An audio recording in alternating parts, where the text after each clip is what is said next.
in the dark, I play my dreams. Permaculture flows like sweet streams. I'm the daddy with the know-how seed. Creating the world like it's meant to be. Permaculture, P-I-M-P, I'm the king. That's in love in everything. Bring a change, making it last. Join the permaculture. Yeah, welcome to episode 348 of the Permaculture Pimpcast, where PIMP stands for Permaculture is my passion. The only pimpcast on planet Earth where we discuss permaculture, preparedness, practical living, and sometimes prostitutes. Permaculture, P-I-M-P, with soulful rays. In a V.I.P.cast where we find our place. Oh, yeah. Oh, yeah, we're going to have a good one tonight, y'all. Probably going to be as much a comedy special as much as it is, giving you some good, awesome information about some good stuff. This episode, as always, brought to you by Hickory Ridge Soap from TwoOldCrowsHomestead.com. Turn that simp into a pimp. Bam! Living Soil Foundation. You know what we're doing out here, but hey, you know what made it possible or helped made it possible was Soil Saviors. Yeah, we got a link to that down below. We also got it down there at, well, look, the audio platform is absolutely blowing up on this podcast, and that's where a lot of people listen to it. Look, for all of you people that don't know how to navigate that sort of thing, and I'm talking to people like me, it's in what's called the description box. I have no idea where you find it. I just know that Michelle put it in there. And if you want to get some of that awesome Soil Saviors product, look, it's not cheap, but look, if you think about it, you can get a 5-acre box and get yourself squared away with all the things you're growing out there. Look, we want to give a shout out and a hat tip to all the people that are in here live tonight. And if you would, get that thumbs up so we can go ahead and start getting suppressed, because the powers that shouldn't be don't want you hearing this stuff out there. Yeah, we're going to have a good one tonight, y'all. But before I get into it, I'm going to handle all the housekeeping up front. Redemption Shield. You know me, folks. I'm G'd up from the feet up, and I mean grounded. So Redemption Shield, that grounding mat, I've got my bare feet on it right now. If you don't believe me, I'm up in this studio, and there's my bare feet, and it's on this mat. 10% off with promo code PERMA. Wave Watch. Look, it's the number one antidote I have when I have to go to town in Nashville to keep from going upside somebody's head. I put that thing on the solfeggio tones, and it eases a player down so I can maintain this. I'm not going to say nonviolent. I'm going to say the non-aggression principle. You know, I try to maintain that, and all I need is one bum coming up to me on the street and, trying to climb all over me, which could very well happen in Nashville. Anyway, if you want one of them, Billy 100 will get you $100 off that watch. I'll be doing a appearance coming up and a couple of classes at East Tennessee Homestead Alliance Festival. That's going to be September 12th and 13th in Knoxville, Tennessee. Okay, I got the state right this time. And then finally, EMP Shield, y'all, $50 off with promo code PERMA. Yeah. Look, y'all, been a journeyman electrician for a long, long time. And you know what's cool about EMP Shield? Well, first of all, they didn't reach out to me. I reached out to them because they have hands down the best products on the market when it comes to protecting life and limb in terms of your home and your vehicle and anything else. Your bathroom, your bedroom, your boudoir, they cover it all. EMP Shield, $50 off with promo code PERMA. Well, we got some veterans coming on tonight, and these guys are friends of mine. Known these guys from way back, especially Bobby. And here we are, Bobby and Patrick from Midwest Preparedness Project. Say that 20 times. How you boys doing? Man, we're good. We're glad to be in the studio. Thank you very much. My first question, I just got to ask you, Billy, like with all of the hype going on in the news and the media, Bobby and I were sitting here wondering, asking ourselves, when do we get our honorary T-shirt? I see you and Willie, you're rocking it like man, like yeah. Okay, so we're gonna keep. Yeah, I'm gonna keep down the ground. Thing is. I'm not, you guys need a little, to get away with this. I actually stood on a street corner in Asheville panhandling with this shirt on. I did the video and William was out there filming it for me. And I kid you not, William, what was it? I made $288 an hour doing this. Yep. Wow. Yeah. $288. All the other homeless people around me were getting goose egg. I'm standing on a sign. I'm standing on the corner wearing this shirt, holding up different signs. You know, the first one was absolution of your white guilt for like 17, what was it? $18.65. So I was like, absolution of your white guilt, 1865. And of course, Asheville being the most liberal city in the world, believe it or not a whole lot of people gave then. But when I held up a sign that said, I was like, okay, well, you know, working that angle ain't working so much, so let me try to make them laugh. So I held up another sign that I made earlier, and it says, wife wants booty implants. Bro, they were breaking bread like you would not believe, and people saw this shirt. They're honking the horn, turning around. I mean, I can't believe the cops didn't roll me. In fact, it was illegal what I was doing. I found out from a homeless person later that what I was doing was actually illegal, but even the cops were doing laps, just pointing, laughing, and the whole 9 yards. Anyway, the truth is, I think the shirt pretty much says it all. And look, for those that are listening audibly, I'm just going to say it. We all niggas now.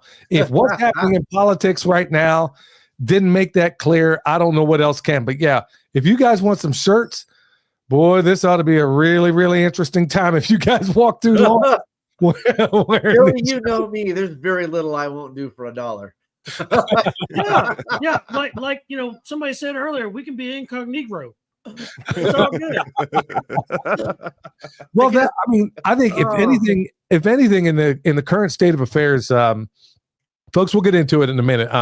Yeah, thank you very much, Mountain Readiness. Yes, this shirt is epic, but you know, I got to be selective about where I wear it. In fact, I think I'm probably going to wear it a whole lot more because it is one heck of a conversation starter in a big way. But yeah, we'll get you guys some shirts. No problem on that one. So yeah. Oh yeah. Andy Pearson says we all nitrogen fixtures now. So I like that one too. Thank you, Andy. I salute you. Wow. Yeah. So I like that too. Sir. Oh, I'll bring some with me down to Midwest Preparedness Project. Come to the festival if you want some shirts. We're going to talk about that. Yeah, so why don't we just jump right into it? Hey, if you're new coming in right now, I know we're going to have a lot of people that roll in, and like I said, the massive audience is going to be audio. So, folks, I'm telling you, these guys know their stuff. And when I got into preparedness all these years ago, Bobby was one of those people right out of the gates that I had leaned on heavily in so many things when it came to like silver and a lot of the areas that I wasn't squared away, because so many people in the preparedness area, they have their little pet thing, and that's all they worry about. And Bobby was one of those people that wasn't monolithic. So, folks, I mean, all things preparedness, believe me, these guys they're squared away. So they're G'd up from the feet up. But look, for all the people that don't know who you guys are, what inspired you to start this Midwest Preparedness Project, and how'd y'all get it off the ground? Well, I was kind of brought into the Midwest Preparedness Project by Patrick. Honestly, we started working together, and he was running Midwest Preparedness at the time. And I was like, dude, what would it take for me to come over and give a class? And he's like, well, send me what you want to talk about. So I sent him some talking points and some outlines on some of the classes I used to give when you and I were running the Gambit in Kansas all those years ago. And he's like, sure, do it. And so I came and I gave a class, I think, on prepper group dynamics. Don't be that guy. Or yeah, that was later. That was the second class. The first one I gave was the prepper group dynamics. And so at that point, Patrick brought me on full time, and I started working with him on the Midwest Preparedness Project.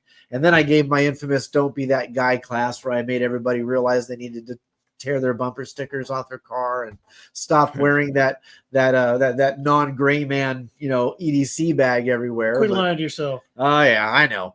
But that's really where it started, was Patrick and I kind of putting our heads together to try to figure out how to bring the Kansas preparedness arena back into the highlight. Because if you remember, Billy, and I know you remember this, when the orange Cheeto or the angry yam, whatever you want to call him, won back in 2000 and what was it, 16? The first time, yeah. All the prepping shows just went brrr, and nobody was scared. Everybody went back to life as normal, watching the NFL, eating their Cheetos. We're saved. We're saved. We have our white Messiah. And it turned out to be anything but. And then the prepping thing went right back up like 3.5 years later. And those of us who were part of it and heavy into it for decades prior to that election were just kind of left scratching our head with why did everybody quit? And then when they came back, we were kind of in that position to say, well, we told you it wasn't politically driven. It shouldn't have anything to do with that. And welcome back. And here's the Midwest Preparedness Project. And that's really what happened. Welcome back. See, Welcome back. That's exactly where I was at. We're talking about welcome back, Cotter. That's right. So, I mean, we've talked about it. William and I have talked about it numerous times on this program that, and I've seen it for years and years. Whenever there's a Republican in office, people acquiesce. Whenever there's a Democrat, they come out. And it's also a really good way to find out who's really in this for the right reasons and who isn't. So with that said, I mean, how would you define preparedness, Patrick, in 2025 as opposed to what it was maybe 10 years ago? What's different?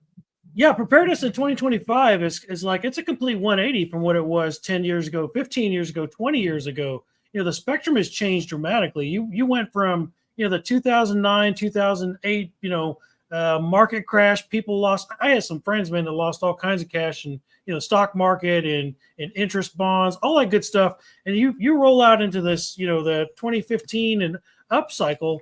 We are on this roller coaster. You know, we went through the ups and downs of we're saved, we're not saved. You know, Bill Clinton's playing a saxophone, everybody's friend. You know, we're worried about Sleepy Joe. Looking at the dynamics that are obviously going across the country right now, we've talked to all kinds of people. We're part of this thing called the Great American Preparedness Tour, where we partner up with Kentucky Sustainable Living, Self-Reliance Festival, and shows like ours are still prolific. We are still moving in a vertical trajectory. While I'm talking to friends all across the country, Bobby's, you know, he's hearing it all across the grapevine. People are struggling to get people out of their seats because they feel like, you know, here they are. We have a Republican in the White House again. Everything's safe. Everybody's going to be fine. You don't need to stack your beans, bullets, and Band-Aids. And we're falling back into that lull. So I think we're on that Tatler cycle, you know, that wash, rinse, repeat of, you know, we're doing good. We don't need to worry about buying stuff to, man, it's like right around the corner. You look at things that are going on in the world right now, from the magnetic, you know, anomalies that are going on in South America to the Ukrainian war cycle. This isn't the time to take your foot off the gas. It's actually the time to keep your foot right there on the cruise control and hang out with pimps like yourselves and like us and continue to game plan. That's right. So, I mean, William, you're probably one of the only permaculture designers or, you know, consultants out there that does something very, very different. If there's another one that does it out there, I honestly don't know who it is. And I suspect, I don't want to put words in your mouth, but I suspect I know where it came from. But right off the bat, when you show up out there and you talk to these people, what's one of the first things before you even talk about what they're doing or what they should do or how it's going or whatever the case may be? What is it you recommend to them and why? The very first thing so after the on-site consultation ends, I go back and I write up an order of operations. So that's what to do, when to do it, and what order to do things. The very first thing on every single order of operations that I've ever done has always been talking about putting back food. And it's a minimum of 6 months of food. And this isn't like the end goal. This is just a starting point of 6 months of food, because no matter where you are in the continental United States, 6 months is the worst case scenario. 6 months is the longest you're going to have to wait before your first radish harvest. Now, 6 months is just your stepping stone before proceeding into anything else on your property. Not like an end goal. 6 months isn't where you should end. It's just before you get into food growing systems. And then once you get into your food growing systems, then those can be going towards your food preparedness. Like you can start bringing in your garden into your food preparedness or your animal systems into your food preparedness and everything. But first things first, 6 months of food for every individual that's going to be showing up to your property. And that's just out of the gates. So let's get back to what's going on in Kansas, folks. When I got back from the first one that I went to, well, I've been involved with these guys. Like I said, Bobby and I have known each other for years, and I've known Patrick for quite a while as well. One of the things that I saw at this, at this festival, at the Midwest Preparedness gathering that I was in, I was there not last fall, but the one prior to that, I think. Spring last year, yep. Was it spring? Okay. One thing, and I told everybody here that there was something very, very, very special about what was going on out there, because I've been to so many of these things over the years, and I've been to a lot of them recently, and there's something that's going on right there in Kansas that I don't know how to put into words. And I've been to all these things. I mean, you name it, I've probably been there to it. And you guys have something special going on there at this one. There's a level of community that I've never seen before, a level of fellowship, brotherhood, sisterhood. I mean, you name it. And you're very welcoming to people that are right off the streets. So for somebody who's never been there to this festival, I mean, what can they expect? I mean, first of all, maybe we ought to talk about when and where, and what can they expect? Sure. The upcoming Fall Feastival, as we're calling it, is going to be September 24th through the 28th at Rock Haven Equestrian Park at Clinton Lake, Kansas. It's right south in between kind of Lawrence and the Topeka area at Clinton Lake, which is one of the large Army Corps of Engineer lakes out there. And we're at a new facility this particular fall because the one we normally use was purchased already. But it's much larger, a large open area in the middle, and we already have a lot of really cool ideas how to capitalize on that particular property and use it for what we're doing. But we've got a full lineup of speakers, including William, who will be out and hang out with us all week long, and he'll be speaking on Saturday. But yeah, that's where it's going to be. That's where it's going to be. You should really come out and check this thing out, guys and gals. It is the thing that sets us apart, in my opinion, is our family-friendly atmosphere. You know, so many of these events are just rapid fire, class after class after class, session after session, and just a billion vendors, whereas we are very limited in the number of vendors we have because we do believe you should be able to show up and gear up when you come out to one of these things. But we also only do 3 events a day.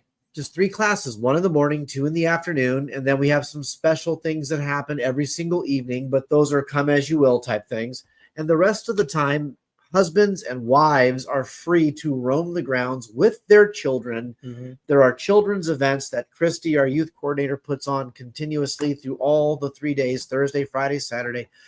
We don't put on an event where husbands and wives have to compete with who gets to go, or who gets to attend what class, or what do we do with the kids. We are your family preparedness vacation destination, and we are going to continue that mode going forward, where you're comfortable bringing your children into what we do, your wives coming into what we do.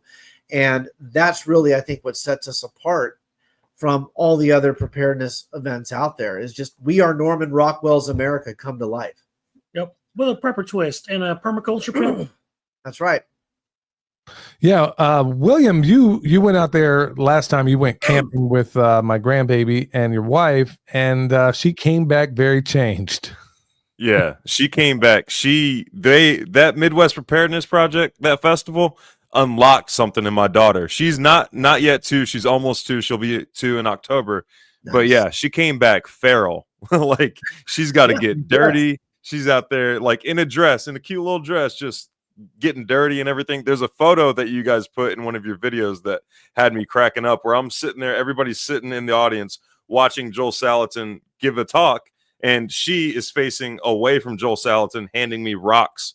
Yes, because that's what I love that picture so much. Completely feral after that festival. And also, I wasn't constantly concerned about like who was around my daughter. Like, if my wife and baby weren't right next to me, I wasn't panicking or concerned about like who's around here, who's at the festival and stuff like that. Like, nowhere do you completely let your guard down, but it's a very relaxed environment. Those types of people do not come to this festival.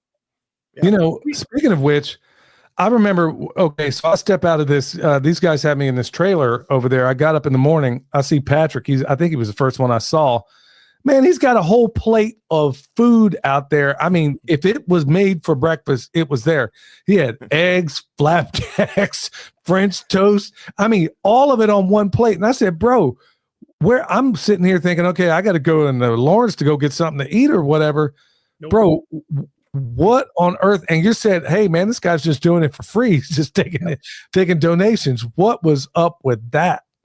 You know, Billy, it's a beautiful thing. It's like you said, what my envisionment of the Midwest Preparedness Project is, it's really what I envision the end of the world or the apocalypse or Tiahuaki or whatever you want to call it. It's exactly what I envision that to look like. Just a bunch of people filling in the gaps and trying to help each other get along. And that's exactly what was happening that day. We got a cat that comes out there with the most amazing dog in the world. His name is Jasper, and his owner's name is Terry. Terry and Jasper, thank you guys. You guys are awesome people.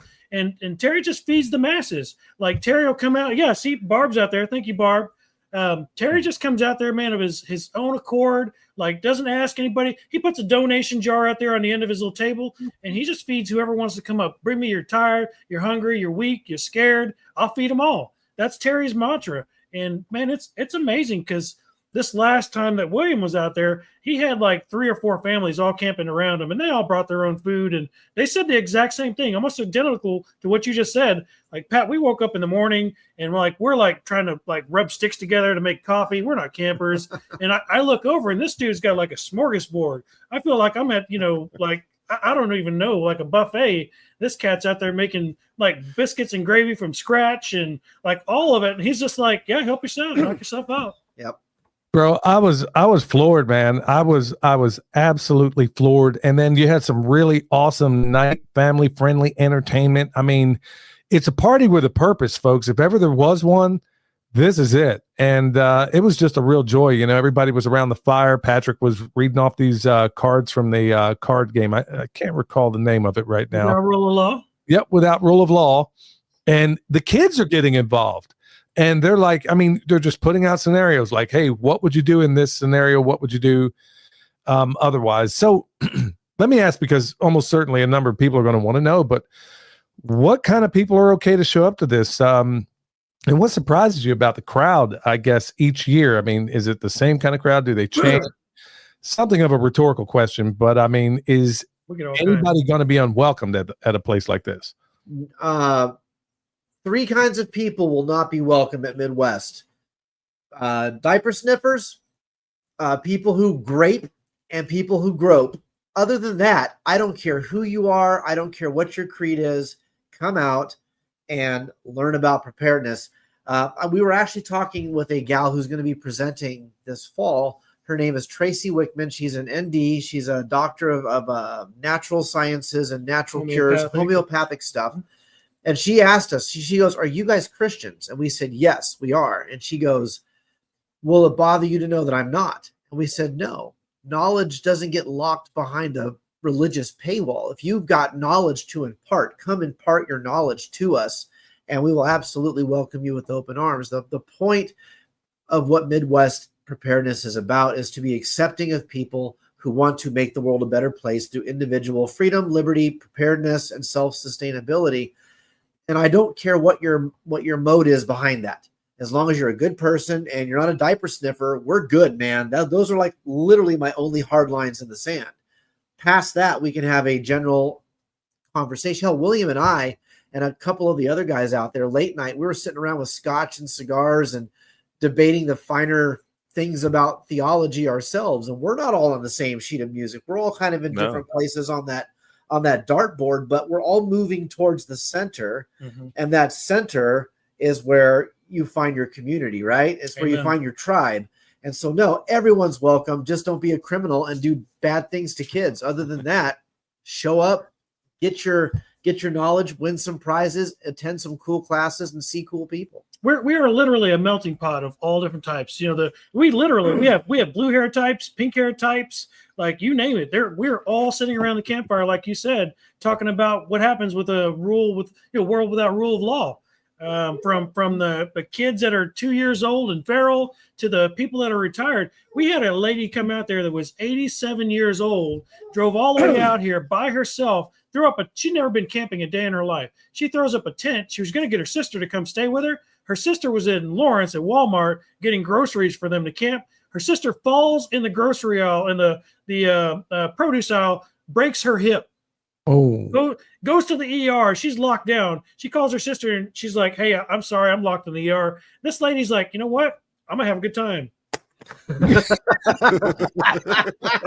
She meanders over to Terry's little hooch, gets herself some food, and next thing I know, we're chatting it up at the campfire. She's one of the coolest people I ever meet. Yep. Matt drove 3 or 4 states to be here. Yep. Had That's a what I'm guy talking from about. Great Britain. Yeah, we had a guy from England show up. The second Yep. person from England showed up. And this guy was cool, man. Like, we made a special little video just to salute him on our channel. So, Well, you got another one from England out there. I just spoke to her the other day, Callie Blackwell. yes. She's now a transplant into Kansas, She actually. is. Her and her husband, Jesse, great people. We had them come out and present a class.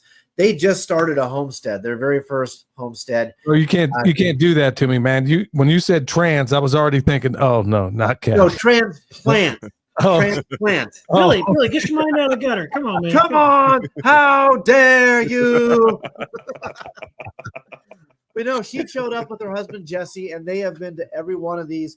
My understanding is that her son from England is going to be visiting during the fall festival. Oh man, And that'd be awesome. she's going to make sure he gets out there at least 1 or 2 of the days so he can experience what we're doing. And I think she's actually coming out for Tracy's class. She is, yeah. Redemption Valley Homestead is what they're putting together. Yep. And they're amazing people. Her and Jesse. Jesse's a fire spinner.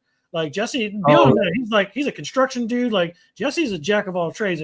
If I could ever end up in an apocalypse village with 2 cool ass people, it would literally be Callie and Jesse. Yeah. Them people are dope. You and Jesse could go work and break yourselves, and then Caroline could heal you. She could. She could. Yeah. Man, that's what I'm talking. And Jesse, man, as far as a performer, man, that thing, he freaked me out with that fire dance thing, bro. Yeah. I thought he was going to set himself up like a Roman candle, but it was really, really cool to watch. And it was just really, really awesome stuff, folks. I mean, this is definitely, of all the ones out there, man, when it comes to community, boy, they really got their stuff together on this one. It's, but speaking of which, okay, you got different levels of hierarchy within let's say the preparedness world. Well, is it even something anybody even has to worry about? I mean, like, how do you balance the family-friendly part of the equation with the serious survival training, or is there any of that, or how does that even pan out? Oh yeah. Well, Billy, when you were out, you were slitting chicken necks right in front of kids. When William was out last spring, he was butchering an entire sheep in front of a whole crowd. We believe that you inundate with knowledge, and that removes the stigma of fear. And so when the kids are exposed to this stuff constantly, like Christy with the kids events, they're going to start fires. They're going to play with Mora knives, which are ridiculously sharp. If you don't know what a Mora knife is, like, these kids are doing things. They're getting their hands dirty, and Sam Russell's in the house. We don't shy away from the reality of what the world is, because 70 years ago, everything we're doing was just Tuesday. There was nothing special about being a prepper or a homesteader or a survivalist or any of that. It wasn't until mass food production, air conditioning, and modern medicine that all of a sudden we became so comfortable that these things became, oh, that's dirty, that's gross, that's violent. We don't want anything about that. At Midwest, this is how it is. You're going to see animals butchered. You are going to see people talking about firearms. You're going to see people creating fires. You're going to see people talking about what happens when the lights go out. And we don't hide that from the children, and we don't hide that from the wives, and we don't do what the survivalists, unfortunately, of the 1990s did, and leave the wives and the kids at home, go to the woods with your little 10-round paintball gun and prepare for the end of the world, and then come back and wonder why your wives and kids don't want to be around you because you're weird and you smell funny. Oh, yeah. We all smell funny. Our wives and kids smell funny, so everyone's fine. By Friday, we all smell the same. One of the coolest things I've ever seen at the Preparedness Project is our youth coordinator, Christy. She's fantastic. Like if there was ever an award for Wrangler of Cats, Christy is she's up here. She's on a different level. And one festival, we're out here. Christy's got these kids all lined up at this table. She's got them eating mealworms and broccoli and all kinds of crazy stuff. They're all competing. And they're all sardines, liver, they're all this different types of what would you eat in the apocalypse? What's the worst thing you'd eat? And they're all competing. We had goldbacks that year. Hancock came out, gave us a stack of goldbacks, and we're handing these things out to kids, and they're like, "What is this? I don't know what this is. Can I eat this? Is this chocolate?" It's your golden ticket, Willy Wonka. Get on with it. And their moms and dads are like, Eat the damn mealworm, kid. Get it, son. Get your gold, kid. Daddy needs a new gold back. Yeah.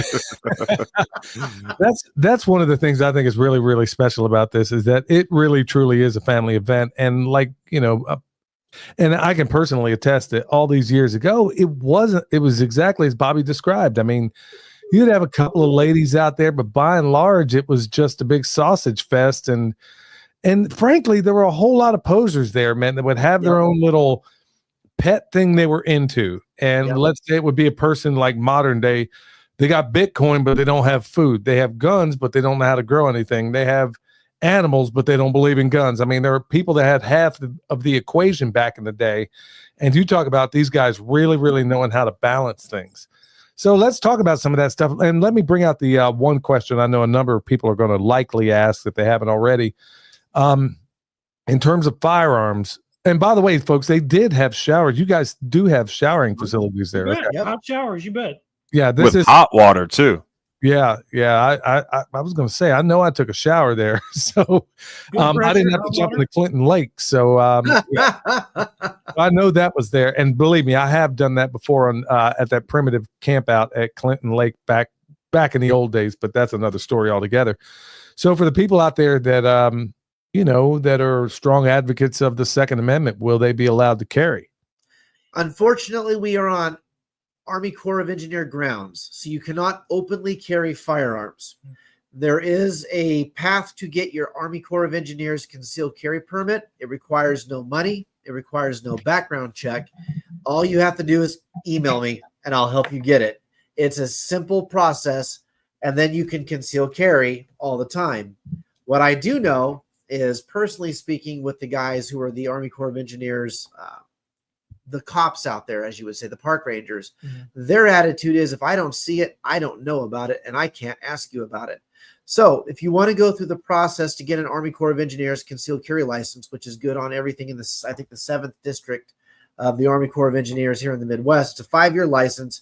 You give them your name, your address, your phone number, and your email address. That's it. And they email you your license. But we've been told in no such uncertain terms that what they don't know, they don't know. So these cats are cool as the other side of the pillow, man. Like for a bunch of dudes that live outside of Liberal Lawrence and work within the confines of the system, like these dudes are feds. Don't get me wrong. They're park rangers. They carry the badge. You will respect my authority. But man, these dudes are cool. They're laid back. They don't care. Yeah. And we've actually been told by them that our event, out of all the events that they have come through there, we will be the ones that will always be allowed to get a permit, because we always leave the campground better than we find it. We clean up. We leave extra firewood for the next people coming through. They love us. They love Midwest Preparedness Project. Oh, they came through and had tacos with us. Yeah, they came through this last time to restock the bathrooms with toilet paper and check the water pressure, and ended up going to the food trucks, getting some street tacos, walking around with us. And they know that everybody out there is armed. They didn't ask anybody to see a license. They don't care. Just don't be an idiot. I mean, it's literally the way it's meant to be out there. Don't be an idiot. You'll be fine. Get your CCW through the Corps. If you just like really want to be that guy, just go ahead and get it. Just send the paperwork in. They already know that you're going to carry it anyway. Or otherwise, don't just walk around with your AK strapped to your chest unless you're on patrol. And we got you walking perimeter at nighttime. You know who you are. Our secret security guys. Secret Asian man. No. But rooftop Koreans. In terms of what folks are going to likely learn out there, what are some of your specials this year? I mean, specials like running a food truck. I heard you say food truck, and I'm thinking specials. So, well, let me direct that one at William. What are you going to be teaching, son? I'm going to be teaching how to raise your animals for free. So ruminants and stuff like that are pretty, that makes sense and stuff like, I mean, it's straightforward. They eat grass. If you have pasture, they can eat for free. But we're going to get into omnivores like chickens and pigs and things like that. And that's going to be the main focus. And we're doing that right before Crunchy Mama Farms processes something. I don't know what he's processing, but it's going to tie right in. Yep. Yeah, so we're calling this the Fall Feastival because almost every class is about food or what comes out of the earth. Harvesting. We wanted this to kind of tie into the whole concept that in the fall you have almost every major Judeo or Abrahamic religion has festivals in the fall. There are pagan religions that have festivals in the fall. You have Thanksgiving, you have Christmas, you have the harvest, the final fall harvest. So we called it the Fall Feastival to tie in the concept of food and what comes from the earth. So we're going to have soap making classes. We're going to have tincture classes. We're going to have beekeeping classes. Like William said, he's going to be teaching about how to raise your chickens or your ruminants on your land for free. Crunchy Mama Farm, Sean is going to come out and he's going to take up both of the time slots at the end where he's going to be salt curing half a pig and teaching people how to do the salt curing method where then it hangs for a while and then you can just go up and carve your pieces of meat off and all that kind of stuff. Garen from Grumpy Acres Farms is going to be doing a dairy class about butter and cheese. We have, who's going to be Ginger from Sweet Boutique is going to be out there talking about what to do with your surplus garden stuff, how to take your zucchini and turn it into zucchini flour, how to use extra cucumbers to make faux pineapple and all this stuff to preserve the things that would otherwise go bad because you can't eat it that fast. Hakeem Anwar is back from Above Phone. He's going to be giving his presentation on how to take your tech back. There may be a special event that gets sandwiched in there along with Hakeem. I won't say who or what, but I'm working on something that might become a special event in that tech arena, which will be kind of the small island in the middle on Friday. So yeah, we have all the things, everything about food, everything about medicine, everything about naturalism. It's all going to be covered in the Fall Feastival. Yep. Exit and build with your bros, maybe. Yeah, that's what I'm talking about. I mean, what do you say? Because I get a lot of these letters and, emails anyway, from time to time where people are just feeling overwhelmed. I mean, they're just feeling as if, man, am I too late to even get started? Because, I mean, a lot of the shift that we've made on this podcast, seeing the signs of the times and, in accordance to some of the predictions I made concerning 2025, and, the weird prognostications that we're having regarding around, what may or may not happen. I mean, everybody thought Trump's going to get here. Happy times are here again. And we're finding out, well, that's not exactly the case. And it looks like we're just bogged down in every single way imaginable. So what do you guys say? I mean, outside of the festival or within it, what do you say to those folks that just feel overwhelmed? Like it's just too late to get started? First and foremost, it's never too late until it's too late. Like until you took your last breath and they're lowering you in the ground and somebody's crying over your memorial service. It's not too late until it's too late. Like, and first and foremost, yes, Tammy Hill, it is free again. We're paid for by sponsors. People take care of us. We work really hard. Bobby works his tail off to make sure this event stays free to the public as best we can. But no, it's never too late. Like William said, the first thing you need to do is concentrate on your inner circle. What are your immediate needs? Whether that's your air, your food, your water, and then work on your concentric rings, working your way out. We're at the point now, like we're developing our networks. We're working on mutual assistance groups in the area and teaching other people how to stand up their own group, how to stand up their own circle of friends, getting people like our buddy Matt Hamas involved. Matt's been a part of the project now for a few years. And like when we first met this dude, we're like, oh yeah, another Marine. Ooh, him and Sam are going to get along great. Next thing you know, like Matt's like, man, Matt's dragging us through the mud. He's like, come on, Patrick, come on, Bobby. We got more work to do. And but it's never too late. Like it's all the things that you want to concentrate on, focused into one pinpoint precision, path, and that's aim small, miss small. Start with where you're weak, and then build out. Now, is it exclusively? This is something of a rhetorical question, but I would rather people hear it come from you. Let's say it's a person who is a state over, maybe 2 states over, and they're thinking, okay, well, man, this is going to be a camp out. Man, maybe they're like me, like, dude, I've spent half my life sleeping outside. Maybe I don't want to do that. What are the options around there that could people come in for the day and then go back out to the hotel if that's something they want to do? And how far away would that be? Oh yeah. Lawrence and Topeka are both about 20 miles either direction of where the campground is. We do have a ton of space for tent campers. We even have a handful of RV spots with electrical. It's that we're charging $100 for the whole week, one whole week, $100, and you get that spot. It's yours with electricity. And the only reason we're charging that is because in order for us to rent this campground, we had to individually buy every single one of those spots. So we paid for that out of pocket. So to recoup that cost, we're going to just in turn charge the same. But RV spots without electricity, free. Camping spots with tents, free. If you want an RV spot with electricity for the week, $100. And then hotels, Topeka, Lawrence, all over. Those places are very close. And day trippers are more than welcome. We do have traffic control points that bring people in, and we give you a wristband or a stamp or something so we can count how many people attended the event.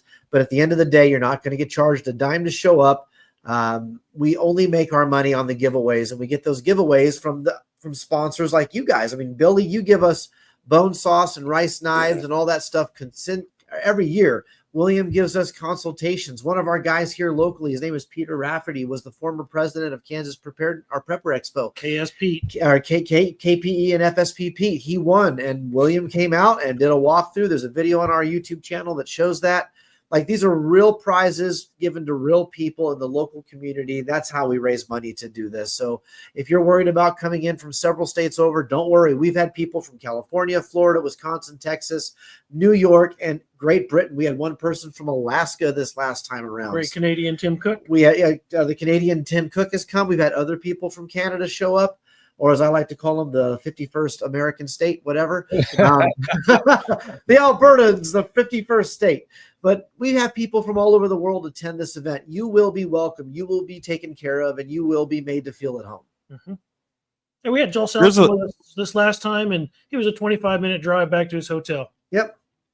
One thing that I noticed is that there seem to be quite a few people who attend this event and then later look for property in the area to join the community down there in Kansas. I met at least 3 people that have done that.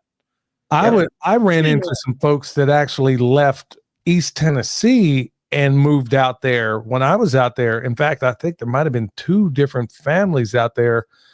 And I was like, okay, you haven't sat through a Kansas winter yet, but okay. Well, they got it this last time. We had snow. We had like 18 inches in one day this winter, which is the first time that's happened in Kansas in like 10 years. It was a weird winter this year. Yeah, but that's life back there. And but I think the big selling point is that you guys have something there that you just don't see in a lot of. There's a level of fellowship and brotherhood and family friendliness. I mean, I still have friends. Look, y'all, we lived in Kansas for a while. William grew up there and graduated high school out there, for crying out loud.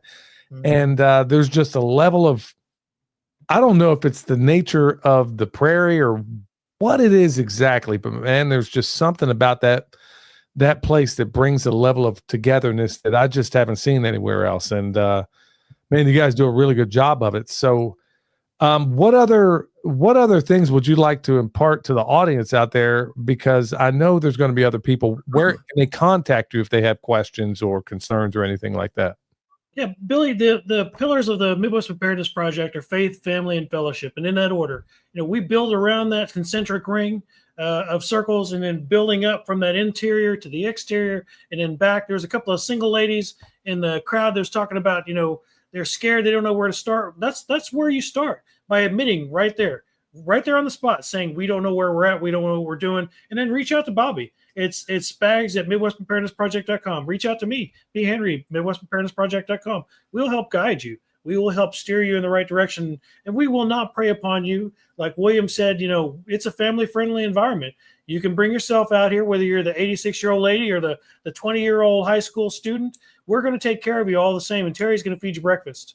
Holy cow, 20-year-old high school student? Well, I mean, college student. The 20-year-old college student. They don't do that anymore. No one's left behind. They can graduate and not even read. You were homeschooled. You know what I'm talking about. I was homeschooled, man. I can read. You 20-year-old college student. No, man. Just come out and check it out. There's going to be so many cool things. We're going to have Scott Armstrong back from the Rebunked podcast. Oh, yeah. He's going to be doing an electric guitar set Thursday evening. We have giveaways Friday and Saturday. There are barter-specific events on Friday and Saturday. Friday night, we have what's called Grumpy Seed Exchange, where Angela from Grumpy Acres Farms will come out, and she does this thing where you can trade seeds, plants, and trees. The only rules are nothing that gets us arrested and no cash. And then the following day on Saturday, we have an event called Barter Town, where, again, nothing that gets us arrested and no cash. And you will watch this amazing thing happen where And both of you have seen it now, where all of a sudden everyone just shows up, throws out blankets, they pull up picnic tables and chairs, fold out tables, and they throw their wares out. And all these people wander around just haggling and bartering and what they call it, down east dickering and all that kind of stuff, just to get things that they don't have and fill the holes in their preparedness, plans. And you're going to get all that with us. Yep. Man, and another cool thing about the festival is that, like, I know a lot of people in the homesteading movement, in the permaculture, gardening, whatever it may be, movement, are typically pretty introverted, or they just might be shy and stuff like that. Cool thing about this festival is you can go up to literally anybody there and say, hey, I'm new here, I'm shy, and then everybody else will kind of take care of that. They'll all go ahead and like introduce you to people and just take care of the conversation aspect and let you warm up into the process and everything. It's a very welcoming environment. I fully felt like I could go up to anybody's campsite at any point and be like, hey, what are you guys up to? And nobody would have looked at me crazy or anything. We work very hard at fostering that culture. Yeah, that's one really, really cool thing about that is, the level of fellowship that you see there is just unparalleled. I remember just kind of walking by and somebody smacked me on the butt, and it was Bobby's mother-in-law. If she had a tortilla big enough, she'd have rolled you up and ate you. Like corn or flour tortilla? You know what? I'm not judging her. She make a sopapilla about you, homie. She was sprinkle a little hot sauce on that ass. Like she's probably got, I'm not joking, she's probably got a naked mural of you painted in her garage. Yeah, bro, I didn't know it was like that, but all she has to do is get on Patreon. Dad, you know how many emails I've had? Okay, so Dad wears these see-through shorts like the UVs can get through. You know how many emails I've had asking if you're really naked on Patreon? He's just got these like short shorts, like they're boxer briefs almost. Yeah, man. The last time we were on with your dad, he didn't wear a shirt, and she was like side messaging me like, yeah, bro. Yeah, bro, I wear these see-through booty chokers, man, that I wear around the farm. I don't necessarily go on camera with them all the time, because they are kind of see-through. So yeah, you got to make sure the camera angles are on point. Otherwise, people are seeing some Loch Ness monster stuff, all the curves in all the wrong places. Wait a minute, are you saying that you have good genes? Oh my goodness. He said that's the Alabama black snake. See, family friendly, but with a hint of sarcasm. Yeah, you got to throw that in there. Jacket. We're awesome, but we're not prudes. Trust me, we have all the fun too. No, that is true. These guys are legit, y'all, and they're really, really awesome folks. So I wish I could, make it out there, but I'm up to my eyeballs in what I got around here. Is there anything else you guys want back in 2026? Yeah. If we manage, if we can somehow, some way stay out of World War III, absolutely, man. I'd love to make it back out there one of these days. William's going to come to everyone from here on out. He's already told us. So what we need to do is a father-son dynamic duo. And man, that would bring in some cool stuff. You guys got to come dressed up like Batman and Robin, though. Nah, bro. I'm down. You already know. Oh no, man, bro, this could be so easily misunderstood. You know what? Elon Musk already told us we got till 2027 before World War III starts. You're good. You got 2026, bro. Come on. I feel so much better about this. So, what would you guys like to leave everybody with out there?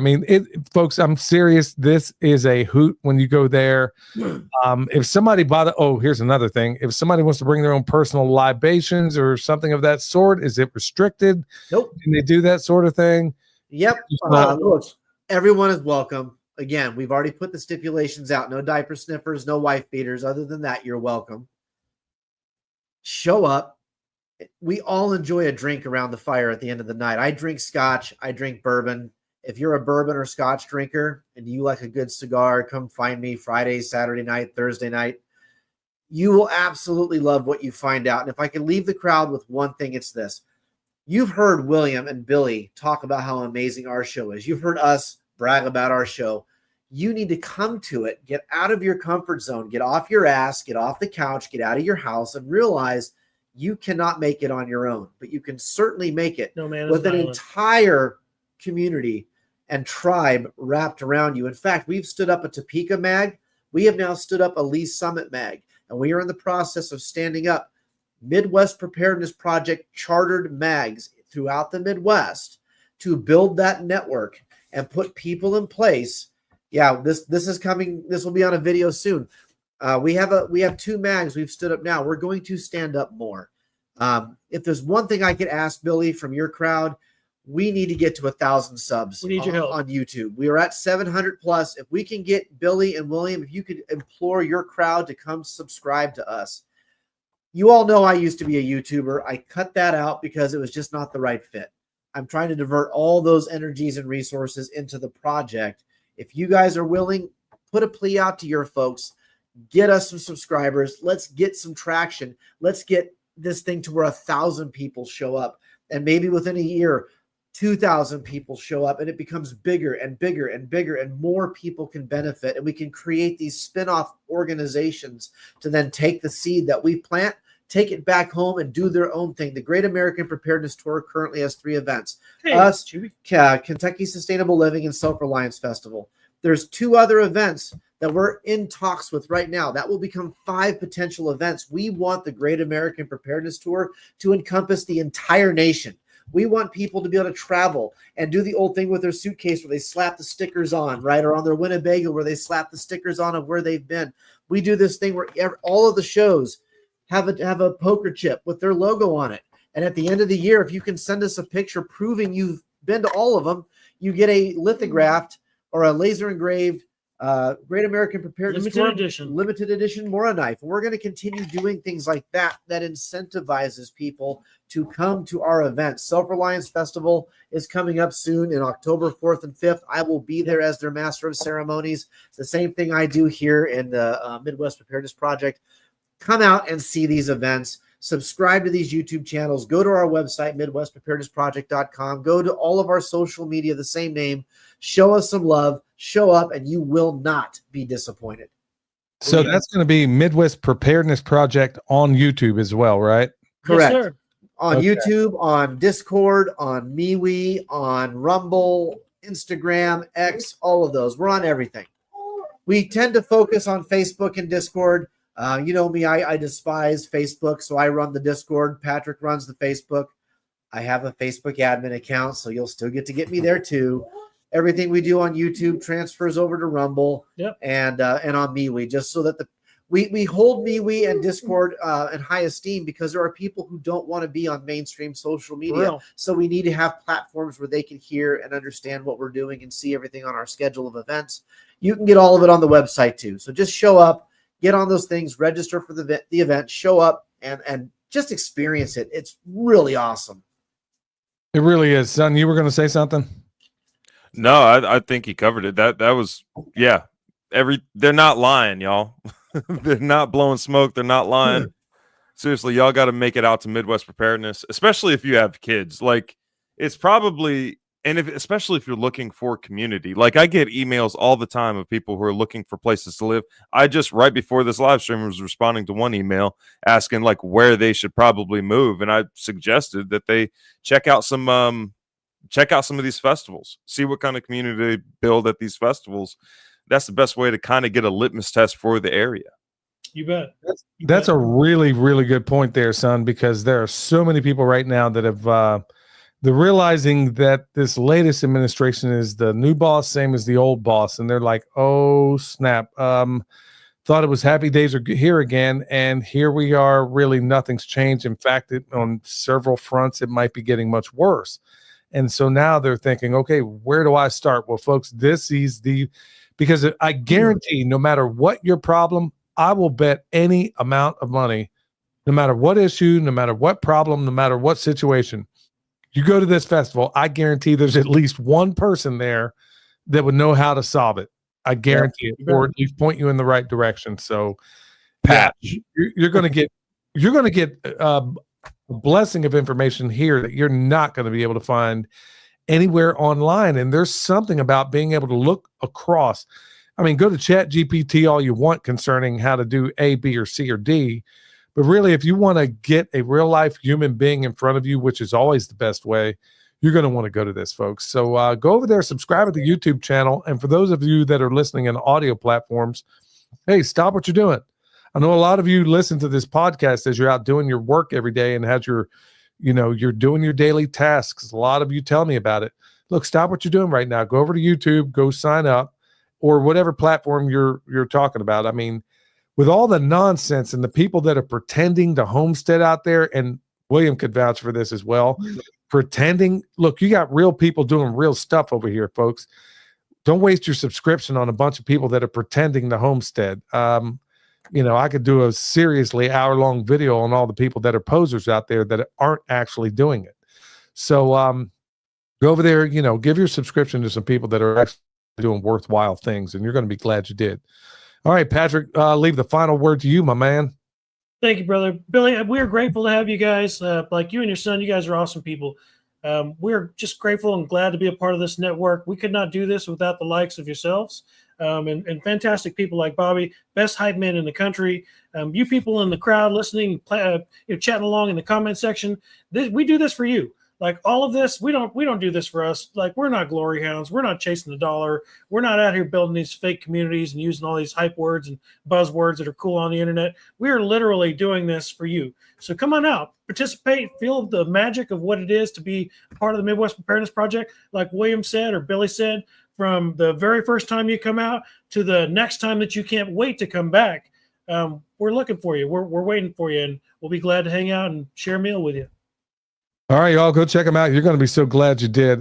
Midwest Preparedness Project, y'all, go check them out in every single platform out there. These guys are the shiznit. And look, these guys are the embodiment of the way we end this show.